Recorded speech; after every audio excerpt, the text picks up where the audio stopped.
একে একে শেষ করেছি, সবার দেখা হইল শেষ।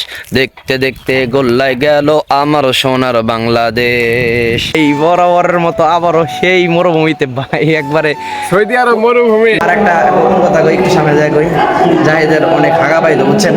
এই জায়গা থেকে একেবারে সামনের যে জায়গাটা, মানে এই জায়গা থেকে একটা ড্রোন উড়াই দিলে, একটা সময় ছিল ছোট, এখন দেখতে দেখতে হয়ে গেছে কি ও আমার দাদা হয়ে গেছে বড় বড়। ফাঁকা জায়গার মধ্যে এইরকম একটা বিল্ডিং, এই বাসায় যারা থাকবো এরা যে কি সুন্দর একটা ভিউ পাইবো, মানে খুব মারাত্মক। এইখান থেকে দাঁড়ায় একেবারে দূর দূরান্ত পর্যন্ত একেবারে সবুজ শ্যামল, পুরাতন পাতাগুলা ঝরে পড়ে, নতুন পাতা গাছে ধরে। যদিও শীতকাল না, তারপরেও অনেক ভাবা পিঠা বানানো আছে। এই বালুর রাস্তাতে আমি এই ভিজা পানিয়া গেলে ইউ গাইস ক্যান আন্ডারস্ট্যান্ড। যারা একটা উদ্দেশ্যে এক জায়গায় যায়, সেখানে যা নতুন কিছু পায়, পরে তার উদ্দেশ্য কি ছিল এটাই ভুলে যায়। فبأي آلاء ربكما تكذبان। আসসালামু আলাইকুম ভাইরা, কেমন আছেন? আজকে কত তারিখ জানি ভাই? 25। আজকে 25 তারিখ, রোজ মঙ্গলবার। আমি আমার ব্লগটা স্টার্ট করতেছি অন্ধ মার্কেটের দ্বিতীয় তলা থেকে। আমি আমার এক ছেসরা বন্ধু জাহিদকে নিয়ে। তো ওই দিন অন্ধ মার্কেটে গিয়েছিলাম বিশেষ একটি উদ্দেশ্যটা পরবর্তীতে পূরণ হয় নাই, তো যাই হোক ওগুলা বাদ দেন। তারপরে গেছিলাম মাদ্রাসায়, মডেল মাদ্রাসায়। সেখানে যাওয়ার পর এই রুমটা দেখলাম, অনেক ইমোশনাল হয়ে গেলাম, কারণ অনেক স্মৃতি আছে এই রুমে, আর অনেক কাহিনী আছে ওই জায়গার। আর এত কিছু এখন বলার টাইম নাই, কারণ মা মাজা লাইসালাহ কাজা। কেমন আছেন ভাইয়েরা? আশা করি ভালো আছেন। আমি আমার এই ভিডিওটা শুরু করছিলাম 25শে ফেব্রুয়ারিতে হয়তো, বা 26শে ফেব্রুয়ারি। আজকে হচ্ছে 5 মার্চ। তো মাঝখানে এতদিন কি হয়েছে এগুলা কমো না, সমস্যা নাই। তো আর এখন ভিডিওটা স্টার্ট করার একটা কারণ হইলো, ওই চিরচেনা বরাবরের মতো আগের জায়গায় আসছি আবার। এই জায়গাটা আপনাদেরকে আগে দেখাই, খুব সুন্দর একটা জায়গা।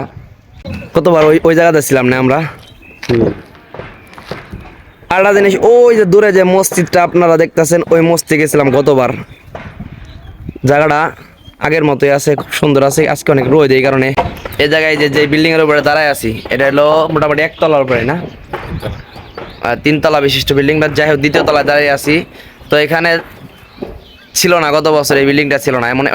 এমন একটা জায়গায় করছে বিল্ডিংটা, অনেক সুন্দর। মনে করেন যে এই জায়গা থেকে এই যে বিশাল বড় এরিয়া দেওয়া করতেছে, অনেক সুন্দর করে করতেছে।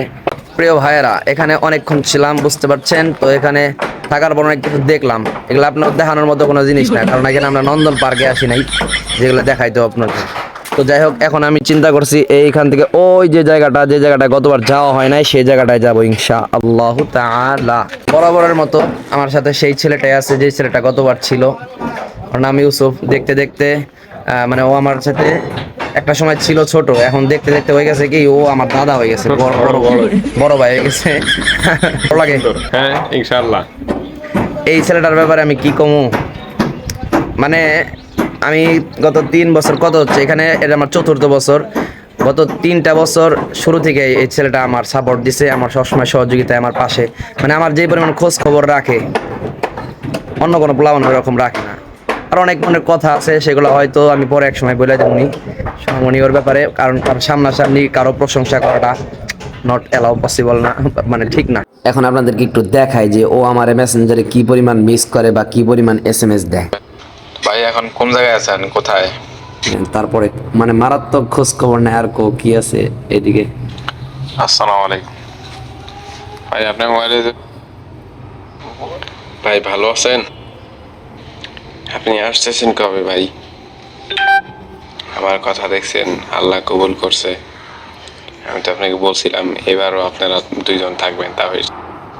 আমি নাচতে গেলে তো ভাই আপনি আমার কইতেই না। আপনি তো মনে করেন আমার মসজিদ থেকে যাওয়ার পর ভুলে গেছেন। আমি মেসেজ না দিলে আপনি দেন না, আমি খোঁজ খবর না দিলে আপনি নেন না।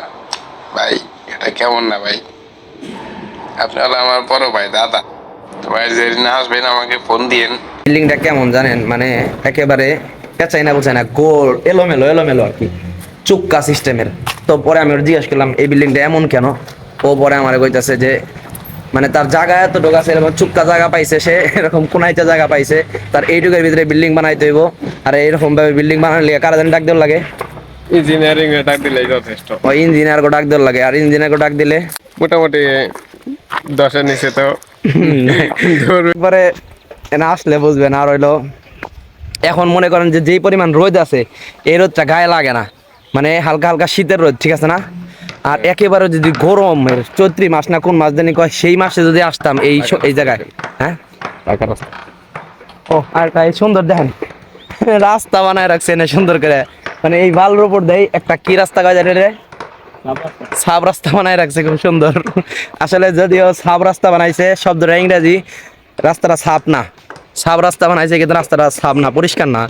দেখেন এই জায়গা থেকে এই বিল্ডিংটা একবারে কিরকম সুন্দর দেখা যাইতেছে, কারণ হইলো মনে করেন এরকম ফাঁকা জায়গার মধ্যে এইরকম একটা বিল্ডিংটাও দূর থেকে সুন্দর দেখা যায়, আবার ওই বিল্ডিং থেকে মনে করেন যে যদি আশেপাশের সবকিছু দেখেন ওগিনাও খুব সুন্দর দেখা যাবে। আপনি তো বললেন যে এই কিনা দেখা যাবো, এই কিনা না, এগুলো দেখা যাবে, এগুলো শুদ্ধ করে বলতে এখন একটা সিদ্ধরতন গাছের নিচে, এটা হলো বড়ই গাছের নিচে দাঁড়ায় আছি, অথচ থাকলেই কি লাভ, আমরা তো আছে রোজাদার। দেখবেন। আচ্ছা যাই হোক থাই হোক, ধরো না মানুষের কাছে বড়ই ধরো না, যাই হোক ওটা বড় কথা না। আর একটা কথা কি জানেন, করে নিয়ে খায় আমার দোস্তরাই, ওটা কি জানি মহিষ না, মহিষ দূরে একটা মহিষ দেখা যাইতেছে, বুঝছেন? আপনার দেখার দরকার নাই সবকিছু। আর এখানে একটা সুন্দর বসার জায়গা আছে, এখন খুব রোদ, এই কারণে আমি বসলাম না, অল্প একটু বসে আমি উঠে গেলাম। যদিও শীতকাল না, তারপরেও অনেক ভাপা পিঠা বানানো আছে, ভাপা পিঠা ইউসুফ চাইলে কিছু নিতে পারো। হ্যাঁ ভাই ও সরি, আমি ভাপা পিঠা কেন বললাম, এগুলো আলুর চপ, ইউসুফের জন্য অনেকগুলো আলুর চপ এখানে বানানো আছে, ইউসুফ কালেক্ট করে যাওয়ার সময় আমরা নিয়ে খেয়ে ফেলবো। অনেক দূর পর্যন্ত খালি সবুজ এদিকে পুরাই খুব সুন্দর লাগে, দৃশ্যটা খুব সুন্দর। এই জায়গাটার পুরাপুরি নাম কি কও তো? আমি বাড্ডা বলি, কিন্তু ওই পাশে হলো সোসাইটি, এই পাশে আমরা বলি ইতিহাদের ভিতরে আর কি। ভালো লাগার শেষ নাই, মনে করেন প্রত্যেকবারে আইলে কুল্লু জাদিয়ে দিন লাজিজন, প্রত্যেক নতুনই মজাদার, নতুন জিনিস দেখা যায় এখানে। হয়তো এটারে বসন্তকাল কয়, মনে করেন যে এমন কাল যেই কালে মনে করেন যে পুরাতন পাতাগুলা ঝরে পড়ে, নতুন পাতা গাছে ধরে, নতুন পাতা গাছে মনে করেন যখন আসে তখন আরো সুন্দর লাগে, আর পুরাতন পাতাগুলা ঝরে যখন গাছ এরকম হয়ে যায় তখনও দেখতে খুব সুন্দর লাগে। ও আমি দেখছি তুমি ওরা, আমি যখন ছবি তুলি না তখনই করে চোখ বন্ধ করে, মানে প্রত্যেকটা এই যখন তাকায় রয়েছে, যখন আমি কোনো যে একটা ছবি তুললাম তখনই করবো কি চোখটা বন্ধ করবো, ছবিটা তুললাম তখন দেখি যে ওই প্রত্যেকটা ছবিতে চোখ বন্ধ করা। কেমন দেন কাহিনীটা দেন, ওই দেন এই ছাগলটার এই যে কাদের উপরে এটা কি পাখি কয় জানি, পেঁচা পাখি হয়তো, অনেকক্ষণ ধরে এটারে মানে ডিস্টার্ব করতেছে। যাই হোক যে পাখি হোক, যাই হোক জায়গাটা দেখেন ভাই, মনে করেন একেবারে দেখার মতো একটা জায়গা, দৃশ্যটা খুব সুন্দর।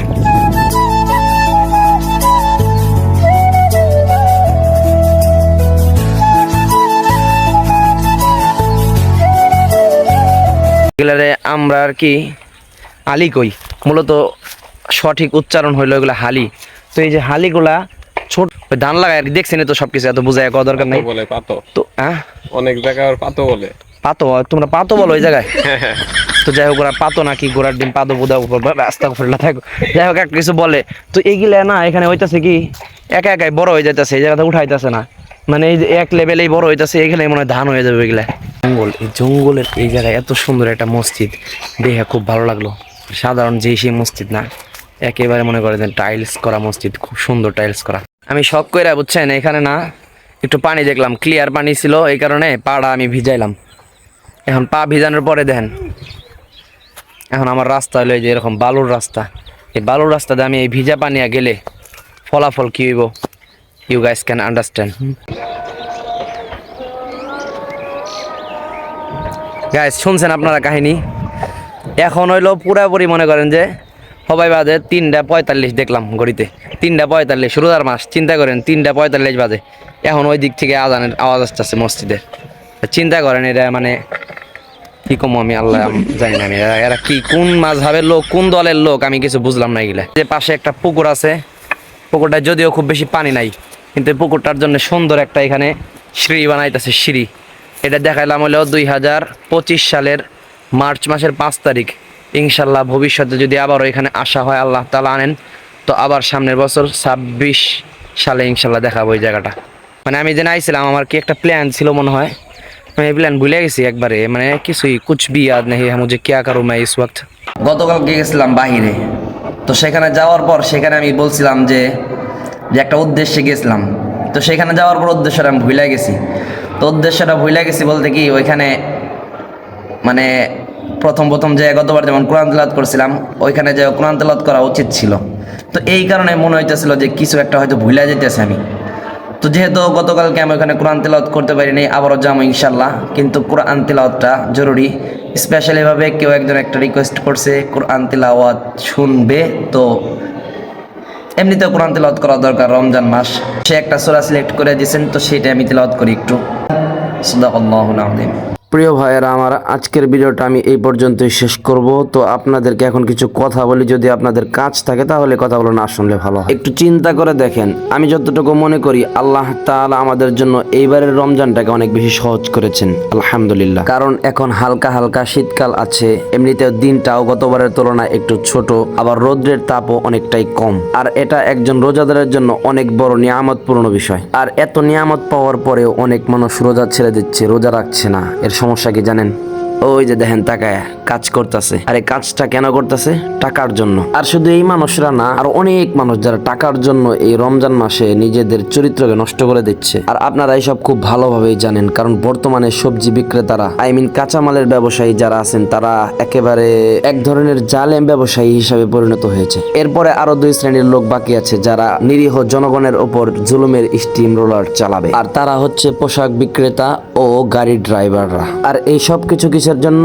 একমাত্র টাকার জন্য। আর এই টাকাটাই যে সবার চিন্তার কারণ, বিষয়টা কিন্তু আবার এমন নয়। কারণ যার মাথায় চুল নেই সে তার মাথায় চুলের অভাবে চিন্তিত, যার একটি পা নেই সে তার পায়ের অভাবে চিন্তিত, যে ব্যক্তি অসুস্থ হাসপাতালের বেডে শুয়ে আছে সে তার সুস্থ হওয়ার চিন্তায় চিন্তিত। আর বর্তমানে কিছু মানুষ এই শাহবাগী হিরো আলমের বউকে নিয়ে চিন্তিত যে সে ছেলে না মেয়ে। আর এই লিঙ্গহীন প্রাণীরা অর্থাৎ এই শাহবাগীরা আবার চিন্তিত যে কিভাবে অপিনে স্মোকিং করা যায়। এর জন্য তারা আন্দোলন করে। হায় রে, চিন্তা করা যায়, মাথায় কি খবর? আল্লাহ তাআলা হেদায়েত দান করুন, সবাইকে সঠিক বুঝ দান করুন, আল্লাহুম্মা আমিন। এখন আমি আমার কিছু চিন্তার বিষয় নিয়ে বলি, শুনেন এবার ভালো করে। এটা হলো আমি আমার ফেসবুকে ঢুকলাম, তো ঢোকার পরে দেখেন কি অবস্থা। এনে লেখছে জিতলাম না ঠকলাম। এটা দেখলে তো আমার মাথা মাথা গরম হয়ে যায় না, কি কিনা আবার ড্যাশ পোকের নিগে। তুই বিয়ে করছিস ভালো কথা, তাই সব ছবি এনে দিও না বুকের নিগে। ছবি দিছে আবার লেখছে জিতলাম না ঠকলাম, আর পুরার নাম রাকিব। চিন্তা করা যায়। যাই হোক, এটা বাদ দিলাম। এটা বাদ দেওয়ার পরে সামনে আবার একটু পরে নিচে গেলাম, ও বাবা, নিচে যে দিয়ে একই, আবারও একই অবস্থা। এইগুলা কেন রে ভাই আমার ডাইব? এটা একটা পুরাপুরি একটা ষড়যন্ত্র, মানে ফেসবুক কোম্পানির ষড়যন্ত্র। ও কেমনে জানলো যে আমি এখনো বিয়ে করি নাই? এনে এইসব দিলে তো মাথায় চিন্তা আসে, বিয়ার চিন্তা। এটা তো ফালতু। আমার কথাটা হলাম বিয়েটা করে নেই, তারপরে তোর আইডি দিয়ে, তো আইডি দেখলে পরে আর কষ্ট লাগবো না। এখন বিয়ে না করি নাই, বিয়েটা করলে তারপরে দিয়ে, তারপরে দিলে আর তো সমস্যা নাই। আর বিয়ের আগেই তো গো বোর ছবি আমরা দেখলে এমনি কি ঠিক হইব? এটা কি ঠিক? এটা মানে এটা মানায় তো গো? তো বই দেখে আমার কোনো লাভ আছে? কেন এইসব নিজের বোর ছবি দিয়ে তোরা অবিবাহিত পুরুষদেরকে ব্ল্যাকমেল না সরি ইমোশনাল করতে আসোস? মানে কি এইসবের? বাদ দে ভাই, রমজান মাস, ধর্মের পথে ফিরে আয়। আর অনেক কথা আছে, কইলাম না, রোজা আছি তো, আবার তারাবি পড়াই দেবো, তারাবিতে ঝামেলা হইব বেশি, উল্টাপাল্টা কথা হইলে, এই কারণে বাদ দিয়ে দিলাম। সামনের ভিডিওতে কথা কমন ইনশাল্লাহ। ভাবছিলাম ভিডিওটা একটু বড় করুম, কিন্তু উপায় নাই, যেহেতু বাইর হই না। আর ভিডিও করতে ভালো লাগে না, কারণ সব কিছুর প্রতি আকর্ষণ আগ্রহ এটা সবসময় থাকে না। আকর্ষণ আগ্রহ থাকাটা জরুরি প্রত্যেকটা বিষয়ের ক্ষেত্রে। আর একটা বিষয় আছে না, কুল্লু জাদিদিন লাজিজুন, প্রত্যেক নতুনই মজাদার। নতুন নতুন অনেক কিছু মজাদার ছিল, এখন আস্তে আস্তে মজা কমে যেতেছে।